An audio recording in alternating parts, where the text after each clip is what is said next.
1000 രൂപയുടെ 18 മാസ തവണകളും സ്കീം 2-ൽ 2000 രൂപയുടെ 15 മാസ തവണകളുമാണുള്ളത്. ഓരോ മാസവും നറുക്കെടുപ്പ്. വിജയികൾ തുടർന്ന് പണമടയ്ക്കേണ്ടതില്ല. Anupama gold gallery, golden diamond, Edavanna, Thiruvali, Othayi.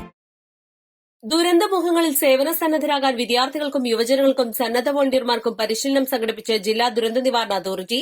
Eranad താലൂക്കിന്റെ കീഴിൽ അരീക്കോട് പഞ്ചായത്ത് കമ്മ്യൂണിറ്റി ഹാളിൽ നടന്ന പരിപാടി deputy collector Swathi Chandramohan KS ഉദ്ഘാടനം ചെയ്തു.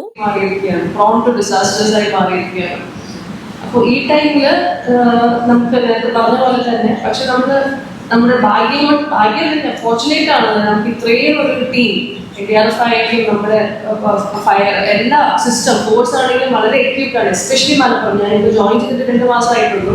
അപ്പോൾ എനിക്ക് കാണാൻ സാധിച്ചത് ഒരുപാട് കാര്യങ്ങൾ ഈ സമയത്ത് വന്നു. മാൻമെയ്ഡ് ആയിട്ടുള്ള നമ്മുടെ ഷിപ്പിന്റെ പ്രശ്നങ്ങളാണെങ്കിലും മഴയുടെ കാര്യങ്ങളാണെങ്കിലും ഒരുപാട് കാര്യങ്ങൾ വന്നിട്ട് പോലും അത്രയും എക്യൂപ്ഡ് ആയിട്ടൊരു വെൽ എഫിഷ്യന്റ് ആയിട്ടൊരു ടീമാണ് നമുക്ക് മലപ്പുറത്ത് ഉള്ളത്.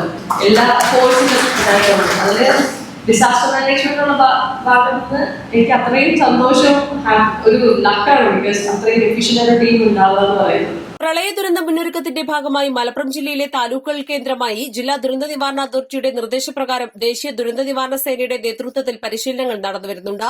ഏറനാട് താലൂക്കിലെ അരീക്കോട്, കാവന്നൂർ, കീഴുപറമ്പ്, വെറ്റ്ലപ്പാറ, ഉറങ്ങാട്ടിരി വില്ലേജ് കേന്ദ്രമായി അരീക്കോട് പഞ്ചായത്ത് കമ്മ്യൂണിറ്റി ഹാളിലാണ് പരിശീലനം നടന്നത്. ദുരന്തങ്ങളും അപകടങ്ങളും നേരിടേണ്ടി വരുന്ന അവസരങ്ങളിൽ സന്നദ്ധ വോളണ്ടിയർമാരും പൊതുജനങ്ങളും ഏതെല്ലാം രീതിയിൽ പ്രവർത്തിക്കണമെന്ന കൃത്യമായ പരിശീലനമാണ് നൽകിയത്. ബോധക്ഷയം സംഭവിച്ച ആളുകൾക്ക് എങ്ങനെ CPR നൽകണം, കൈകാലുകൾക്ക് പൊട്ടലുകൾ സംഭവിച്ച ആളുകളെ എങ്ങനെ ആശുപത്രിയിലെത്തിക്കണം, ജലാശയാപകടങ്ങളെ എങ്ങനെ നേരിടണം, പാമ്പുകടിയേറ്റാൽ എന്തു ചെയ്യണം, തലയ്ക്ക് ഗുരുതര പരിക്കേറ്റാൽ എങ്ങനെ ബാൻഡേജ് ചെയ്യണം തുടങ്ങി നിത്യജീവിതത്തിൽ സംഭവിക്കുന്ന അപകടങ്ങളെയും ദുരന്തങ്ങളെയും നേരിടാൻ പരിശീലനം നൽകി. നിലമ്പൂരിൽ ക്യാമ്പ് ചെയ്യുന്ന NDRF സേനാംഗങ്ങളാണ് പരിശീലനത്തിനെത്തിയത്. ബൈക്കിന് ഹോൾഡ് ചെയ്യാൻ പറഞ്ഞിട്ട് കഴുത്തനക്കാതെ ഇതുപോലൊരു ന്യൂസ് പേപ്പർ നമ്മുടെ കഴുത്തിന്റെ ഗ്യാപ്പില്ലേ, പയ്യെ ഗ്യാപ്പിൽ കൂടെ ന്യൂസ് പേപ്പർ കയറ്റിയിട്ട് ഇതുപോലെ ഒരു തുണിയോ വെച്ചിട്ട് കെട്ടി അതിനെ സ്റ്റേബിൾ ചെയ്യുക. ഒരാൾ ഷോൾഡർ ഭാഗത്ത് പിടിക്കുക, പിന്നെ അത് കഴിഞ്ഞ് ഈ പെൽവിക് കാലിൻ്റെ ഈ ഭാഗത്ത് വരും. ഈ രണ്ടാമത്തെ റെസ്ക്യൂർ എന്ത് പറ്റും, നമ്മുടെ പെൽവിക് റീജിയന് നമ്മുടെ ഇടുപ്പ് ഭാഗത്ത് പിടിക്കും, പിന്നെ ഈ കാല് ഭാഗത്ത് പിടിക്കും. അത് കഴിഞ്ഞിട്ട് നമ്മുടെ ഈ തലയിൽ പിടിച്ച റെസ്ക്യൂർ ഉണ്ടല്ലോ, റെസ്ക്യൂർ കമാൻഡ് കൊടുക്കും 1 2 3 എന്ന്. അപ്പൊ 3 പറയുമ്പോഴത്തേക്ക് ഒരുപോലെ കമാൻഡ് എന്തിനാണ് നമ്മൾ ഒരുപോലെ മൂവ്മെന്റ് ചെയ്യാൻ വേണ്ടിയിട്ട്. അപ്പൊ റെസ്ക്യൂർ പറയും 1 2 3, അപ്പൊ ഒരു മൂവ്മെന്റ് ചെയ്യും.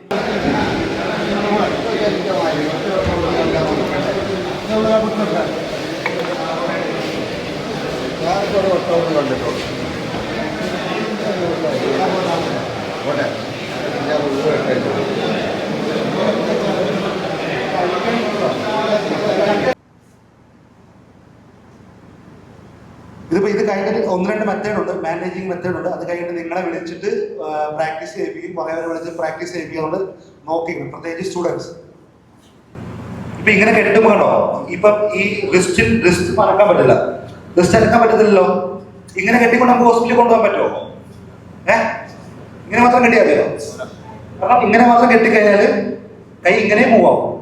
സ്വാദ് മെത്തേഡ്, സ്വാദ് എന്ന് പറയും. ഇത് നമ്മൾ സ്ലിംഗ് എന്ന് പറയും, ഇത് സ്വാദ് എന്ന് പറയും. സ്വാദ് എന്ന് പറഞ്ഞാൽ നമുക്ക് ഈ മൂവ്മെന്റ് നിർത്തണം. ഈ മൂവ്മെന്റ് നിർത്താണ്ട് നമ്മൾ എന്ത് ചെയ്യും, ഇതുപോലെ വേറൊരു തുണിയോ അല്ലെങ്കിൽ ഒരു കയറോ എടുത്തിട്ട് കെട്ടണം. കെട്ടുമ്പോൾ സൂക്ഷിക്കുക, നമ്മൾ ചെസ്റ്റിക്കുമ്പോൾ എന്താ പറയുക, ചെസ്റ്റ് റൈസ് ആവത്തില്ലേ, നമ്മൾ ഫുള്ള് കെട്ടി വാരിന്ന് മുറുക്കി വെച്ച് എന്ത് പറ്റും, ചെസ്റ്റ് റൈസ് ആവാൻ പറ്റും. NDRF SI രവി ഗംഗാസിയുടെയും A വിഷ്ണുവിന്റെയും നേതൃത്വത്തിലുള്ള 10 അംഗ സംഘമാണ് പരിശീലനത്തിന് നേതൃത്വം വഹിച്ചത്. അരീക്കോട് ഗ്രാമപഞ്ചായത്ത് പ്രസിഡന്റ് നൌഷീർ കല്ലട അധ്യക്ഷത വഹിച്ചു.